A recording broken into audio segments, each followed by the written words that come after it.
Let's jump right into this explainer. We're looking at a timeless obsession today, a sunken, utopian civilization that's captivated human imagination for over 2 millennia, Atlantis. You know the name, it's shaped our fiction, driven explorers to the literal ends of the earth, and sparked endless, sometimes ridiculous debate. But today, we're going to push past the fantasy. We're using the source material to uncover the actual historical and geological reality behind the legend. Because what if the greatest myth of the ancient world was actually hiding a very real and very catastrophic historical apocalypse? That is the core question we're unpacking today. We aren't hunting for a magical kingdom with flying cars or crystal power grids. We're looking for the very real roots of a cultural memory, a trauma that survived for centuries before anyone ever wrote it down. To really grasp the myth, we have to start with the Greek philosopher Plato. He first wrote about Atlantis in 360 BCE. Now, the way Plato introduces this story is actually pretty telling. He uses this blatant wink and a nod hearsay narrative, essentially saying, hey, my guy Solon heard this totally true story from some unnamed Egyptian priests. He cites zero references. He provides absolutely no credible backing, and honestly, in the academic circles of his day, everyone knew exactly what he was doing. The crucial takeaway here is that scholars universally agree Atlantis was never meant to be a literal place. It was a philosophical, literary device, a strict allegory warning against hubris.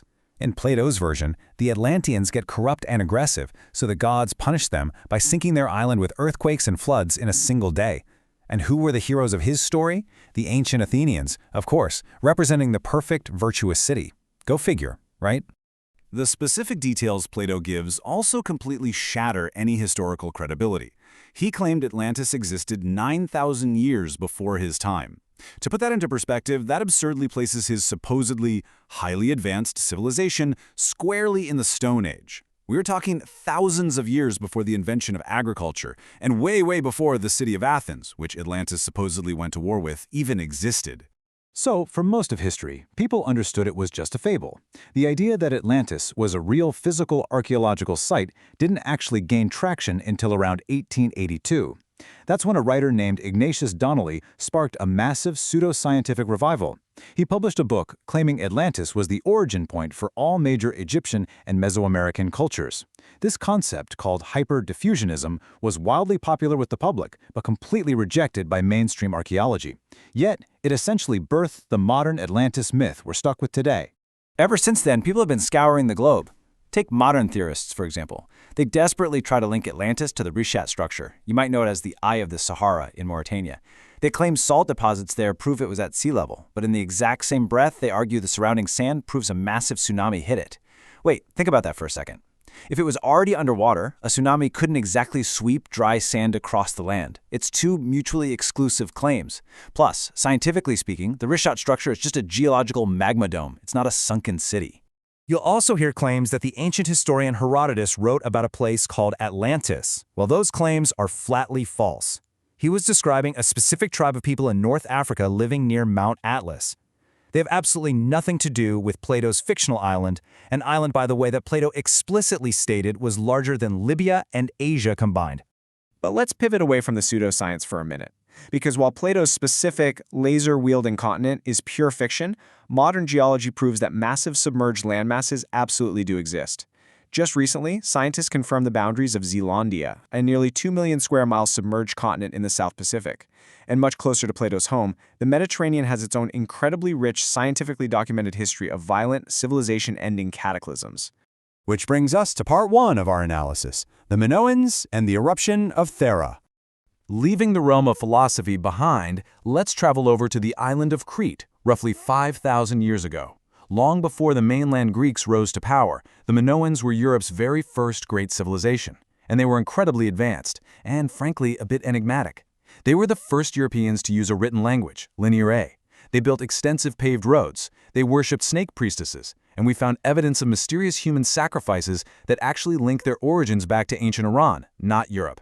This was a massive maritime empire, tied to the legends of King Minos and the flesh-eating Minotaur, and its vastness and wealth easily rivaled ancient Egypt. But here's the catch.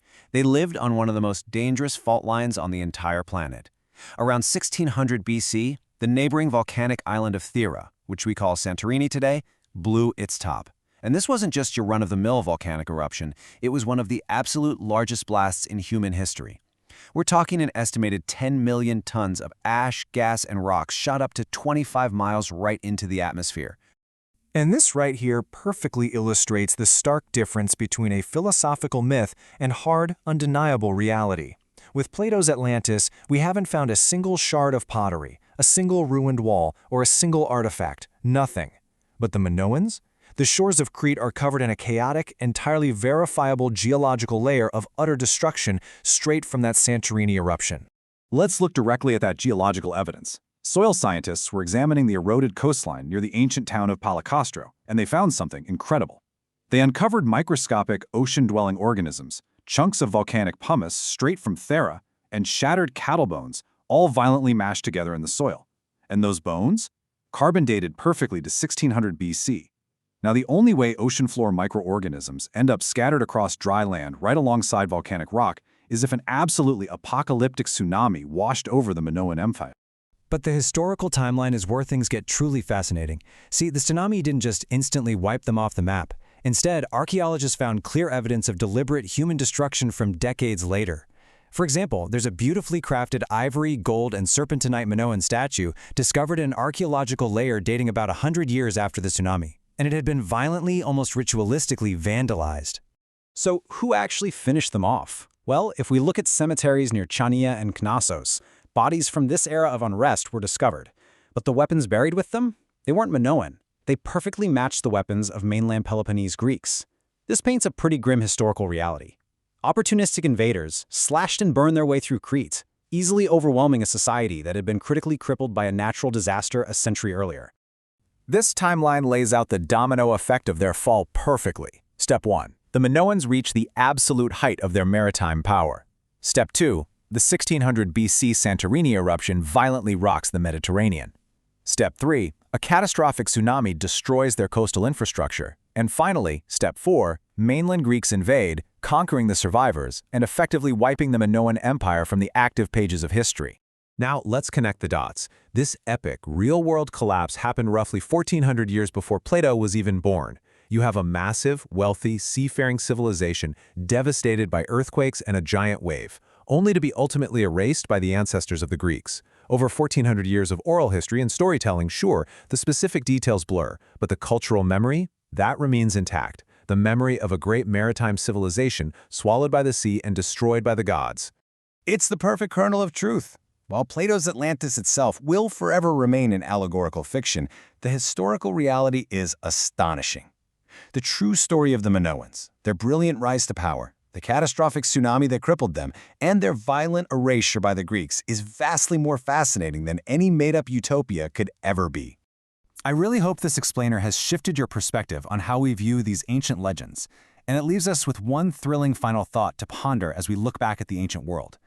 If a 1400-year-old cultural trauma over a volcanic tsunami eventually morphed into the legendary myth of Atlantis, how many other ancient myths we read about today are actually just brutal, fascinating history, still waiting to be unearthed?